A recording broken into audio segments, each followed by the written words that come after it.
Hey guys, welcome back to my channel and I'm back again with another really interesting coding interview question video. Today guys, we are going to solve question number 392 of LeetCode is subsequence. Very quickly guys, if you have not yet subscribed to my channel, then I highly request you to do subscribe to my channel and hit the bell icon for future notification. Let's get started with the problem statement. So problem statement is very clear from the name itself guys. Basically we are given two strings, string S and string T.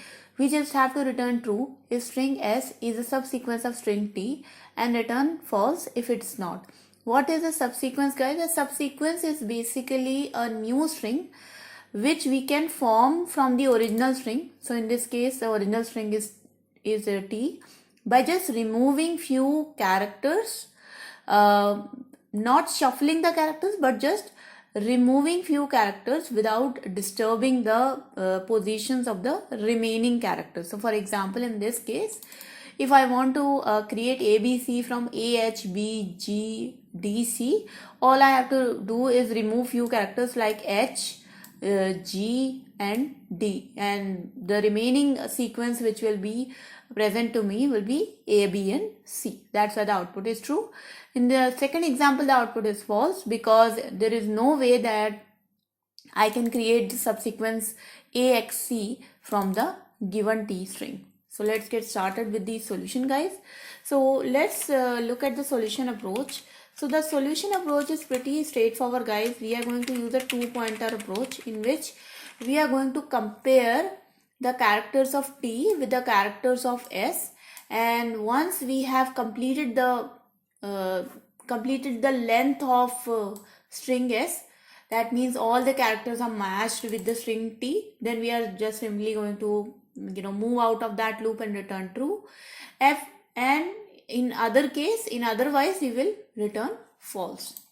Okay, so first of all I am going to create two pointers here. S pointer which is going to traverse the S string SPTR, initialize it to 0, and then another pointer which is going to be TPTR which is going to traverse the T strings.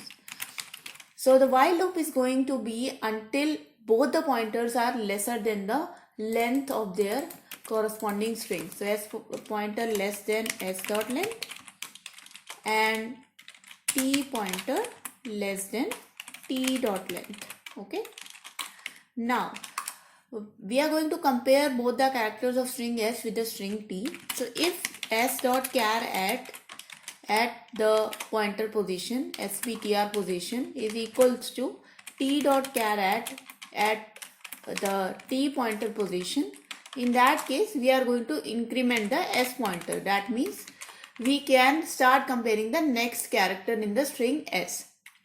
But if the character matches or if the character doesn't matches, anyways we are going to increment the T pointer because we are done comparing with that particular character of string T. So now we have to move on to the next character, irrespective of the fact that that character matched with the corresponding S pointer character or not.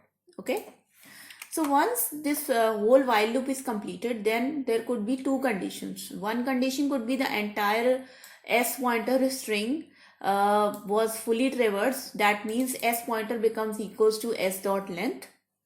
Or the second position could be that the entire T string was traversed and T pointer become equals to T dot length. In any of this situation, we just have to return that if S pointer is equals to S dot length. So that means this while loop actually broke because S pointer completely traversed the entire S string and all the character matches were found. So in that case, S pointer will be equals to S dot length. So then we will return true, otherwise we will return false. So let's run this code guys just to see if it works with the given example. And there you go guys, you can see that it works with the one example, and let's submit this code just to see if it works with the others as well. And the solution is accepted. If I talk about the time complexity guys, then this is pretty straightforward that the time complexity is going to be order of n because we are running a single loop where we are traversing all both the strings at once. Space complexity is going to be order of 1. Why? Because we have not used any extra space in this solution.